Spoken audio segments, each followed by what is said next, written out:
कक्षा 10 गणित अभ्यास 5.1 प्रश्न संख्या 4। निम्नलिखित में से कौन कौन एपी है?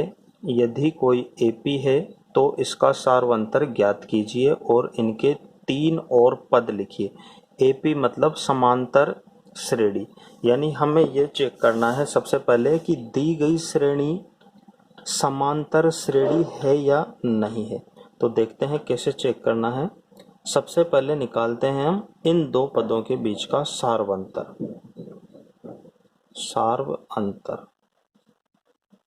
सारवंतर को हम जानते हैं स्मॉल डी से लिखते हैं और इसका फॉर्मूला होता है a2 माइनस a1, यानी द्वितीय पद में से प्रथम पद को घटाना है। तो कितना हो जाएगा? a2 कितना है हमारे पास? a2 है 4 माइनस a1 है हमारे पास 2, तो सारवंतर कितना आ गया? 2। फिर अगले तीसरे पद में से दूसरे को घटाना है, यानी a3 में से अब की बार a2 को माइनस करना है। a3 हमारे पास 8 है, a2 हमारे पास 4 है, तो कितना आ गया? 8 में से 4 गया तो 4। अतः यहां पर देखो a2 माइनस a1 का जो मान आया है वो a3 माइनस a2 के मान के बराबर नहीं है। a3 माइनस a2 के मान के बराबर नहीं है, क्योंकि इसका मान हमारे पास 2 आया और इसका मान हमारे पास 4 आया, तो 2 4 के बराबर नहीं होता है। अतः दी गई श्रेणी समांतर श्रेणी यानी एपी नहीं है। यदि a3 माइनस a2 का मान भी हमें 2 मिल जाता तो फिर हम a4 माइनस a3 करते। यदि इसका मान भी हमें 2 मिल जाता, यानी सभी पदों के बीच का अंतर 2 होता, तो यह श्रेणी समांतर श्रेणी होती और उस केस में जो भी अंतर आता वो हमारा सारवंतर होता और उस केस में हम इस श्रेणी के आगे के 3 और पद ज्ञात करते। लेकिन यहाँ पर चूंकि दो पदों के बीच का अंतर समान नहीं आया है, अतः यह श्रेणी समांतर श्रेणी नहीं है। इस केस में अब हम इसको आगे हल नहीं करेंगे, यही इसका उत्तर हो जाएगा। इसका नेक्स्ट क्वेश्चन देखते हैं हम।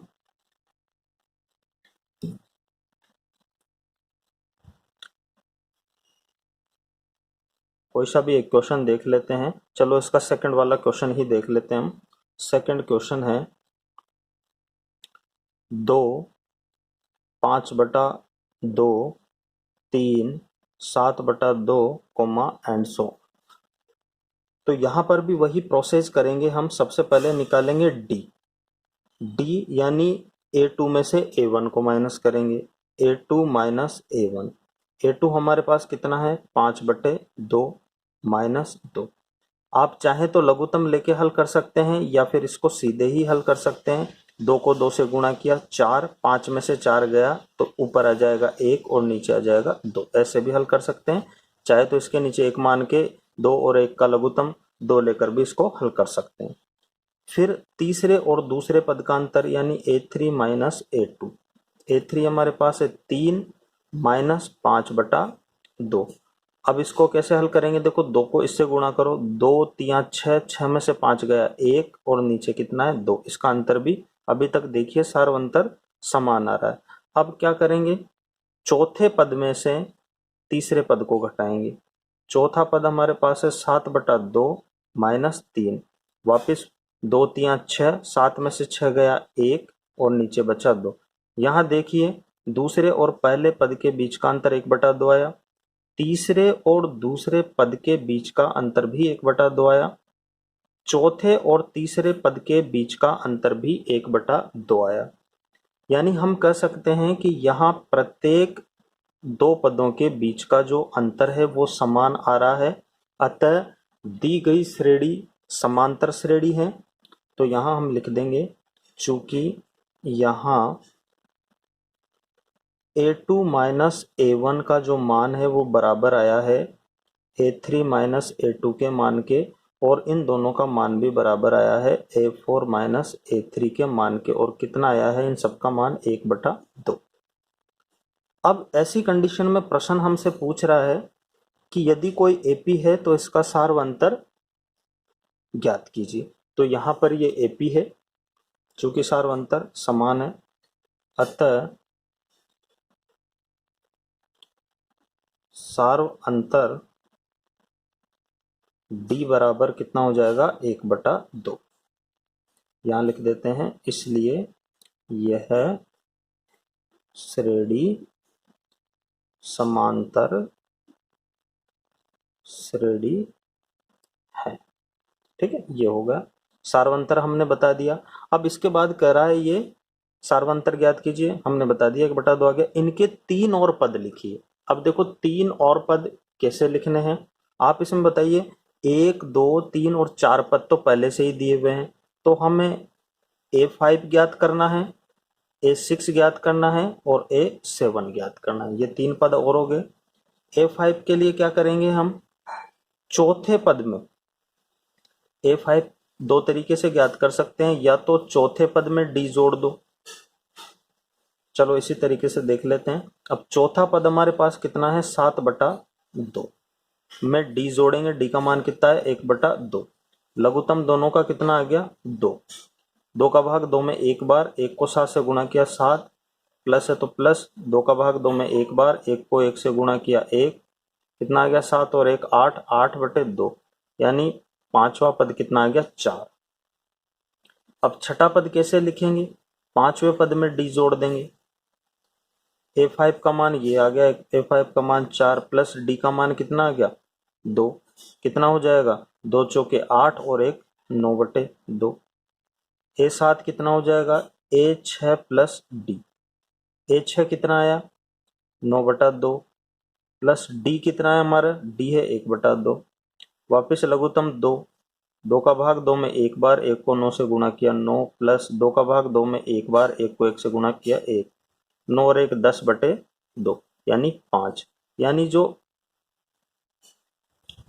3 और पद ज्ञात करने थे तो ये हमारे तीनों पद हो गए और ये हो गया आंसर। इस तरह से ये क्वेश्चन थोड़ा सा लंबा होगा लेकिन आसान है, कोई दिक्कत नहीं है। एक बार और समझ लेते हैं वापस।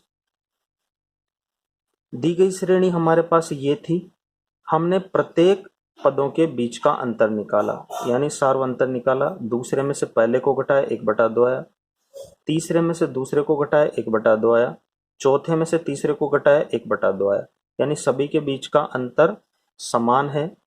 तो यहाँ हमने लिख दिया कि चूंकि यहाँ A2 माइनस A1 का जो मान है, A3 माइनस A2 का जो मान है, A4 माइनस A3 का जो मान है वो बराबर है, और कितना है 1/2 के बराबर है। इसलिए यह श्रेणी क्या होगी, समांतर श्रेणी होगी, और इसका सार्वंतर कितना हो जाएगा, जो अंतर आया है वो इसका सार्वंतर हो जाएगा। अब ये प्रश्न हमसे कह रहा था कि यदि कोई श्रेणी समांतर श्रेणी है तो उसका सार्वंतर लिखिए, तो हमने लिख दिया। और आगे के 3 पद भी ये पूछ रहा था, आगे के 3 पद भी हमने इस तरह से निकाल दिया। अब इसका नेक्स्ट क्वेश्चन देखते हैं।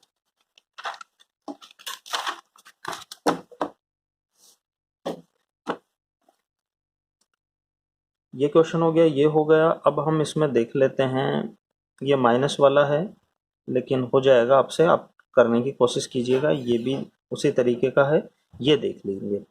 पांचवा क्वेश्चन इसका देख लेते हैं, क्वेश्चन नंबर 5।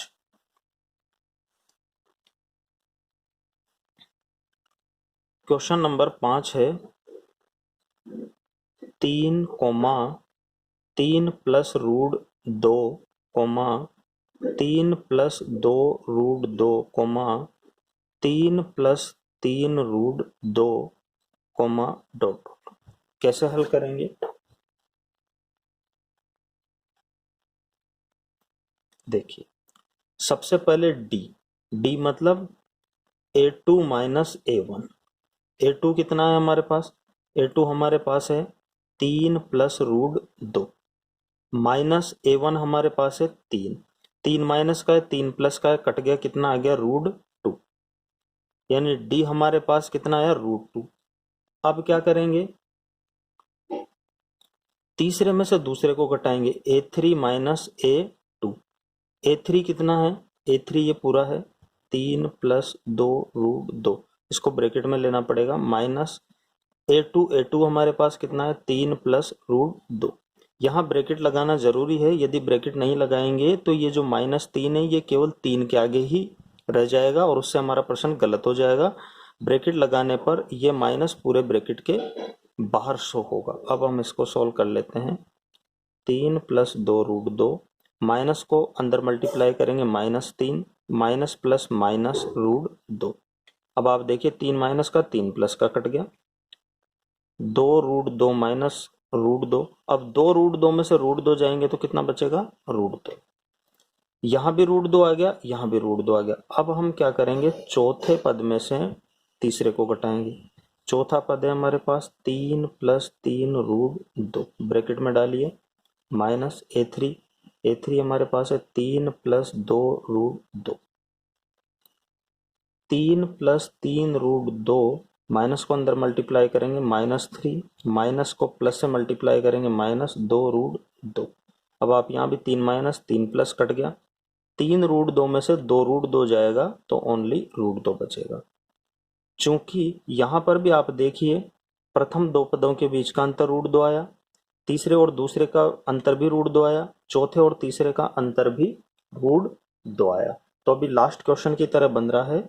तो चूंकि यहाँ पर हम लिख देंगे कि A2 - A1 का जो मान है वो बराबर है किसके, A3 - A2 के, और इन सब का मान भी बराबर है A4 - A3 के, और कितना है, √2।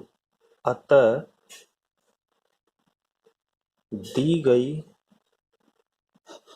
श्रेणी AP है, अतः सार्वंतर कितना हो जाएगा, सार्वंतर को हम D से लिखते हैं और वो हो जाएगा √2। अब प्रश्न कर रहा है कि यदि AP है तो आगे के 3 पद बताइए। तो 4 पद तो 1 2 3 4 पद तो पहले से ही हमें बताना है, A5 A6 और A7। A5 क्या हो जाएगा, A4 + D।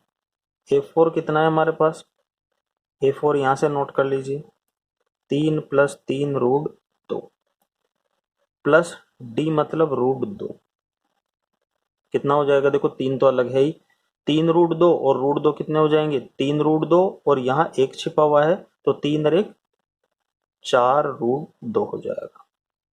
छठा पद निकालने के लिए क्या करेंगे, पांचवें पद में सार्वंतर जोड़ेंगे। पांचवा पद यह आया है हमारे पास, 3 + 4 √2 प्लस √2, 3 अपनी जगह पे, प्लस 4 √2 और 1 √2, कितने हो गए, 5 √2।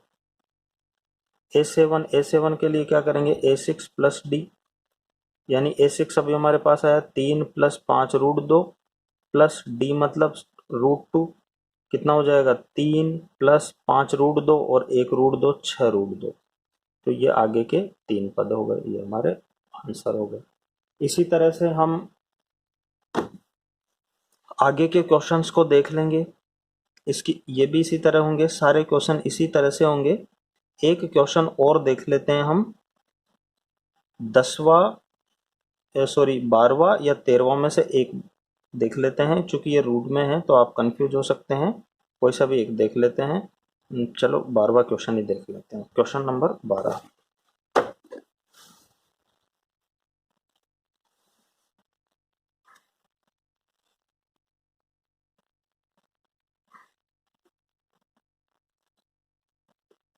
क्वेश्चन नंबर 12 क्या है, √2,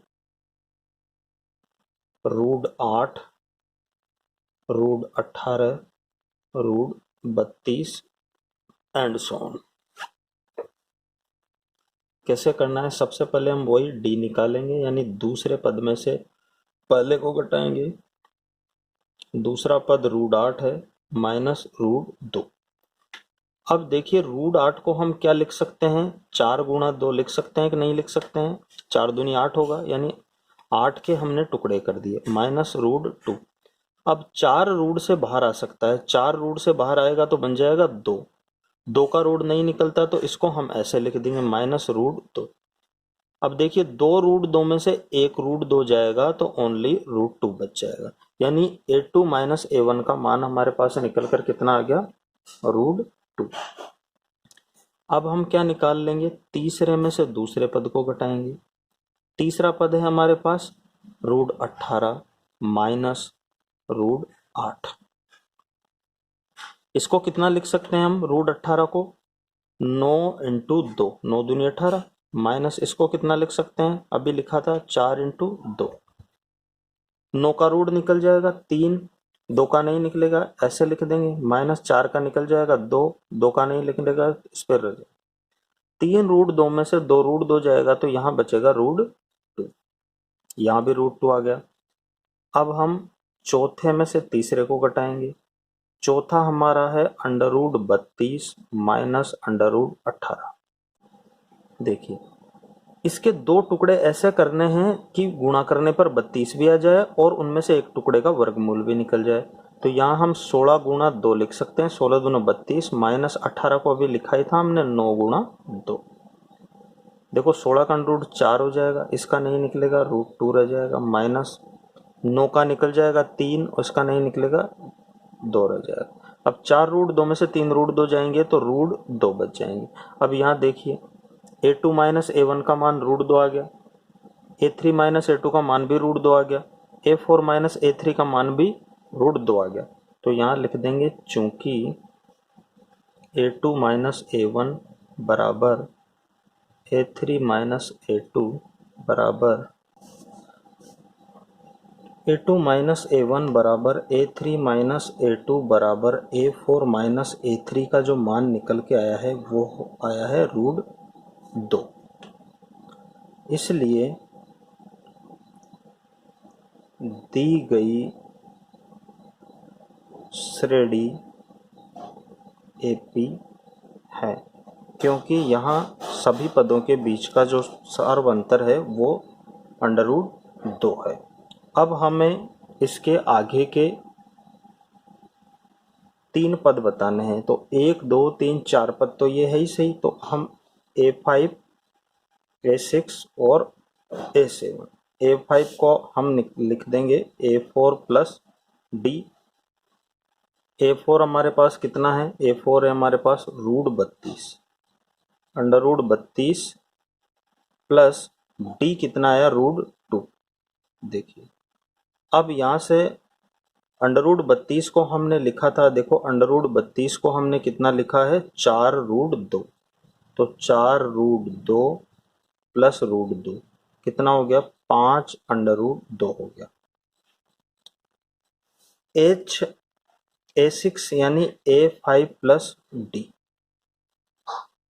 A5 कितना आया हमारे पास, 5√2 प्लस D कितना है, √2, 5√2 और √2 6√2 हो जाएंगे। A7 कितना हो जाएगा, A6 प्लस D, A6 हमारे पास कितना है, 6√2 प्लस D कितना है, √2, 6√2 और √2 कितना हो जाएगा, 7√2। तो ये आगे के 3 पद हो गए। इस तरह से हम और भी जो क्वेश्चंस है उनको सॉल्व कर सकते हैं। ये भी रूट वाला है, ये स्क्वायर वाला है, इसका स्क्वायर हल कर लेंगे। 1 का स्क्वायर 1, 3 का स्क्वायर 9 हो जाएगा, 5 का 25, 7 का 49 हो जाएगा। ये भी स्क्वायर हल कर लेंगे, लास्ट वाले में स्क्वायर नहीं दिया हुआ। तो इसी तरीके से हम क्वेश्चन नंबर 4 के सभी प्रश्नों को हल कर लेंगे। उम्मीद करता हूँ ये वीडियो आपको पसंद आया होगा। यदि पसंद आया है तो लाइक करें और बाकी बचे हुए क्वेश्चंस की अच्छी तरह से प्रैक्टिस करें। मिलते हैं अगले वीडियो में अगली एक्सरसाइज के साथ में। धन्यवाद।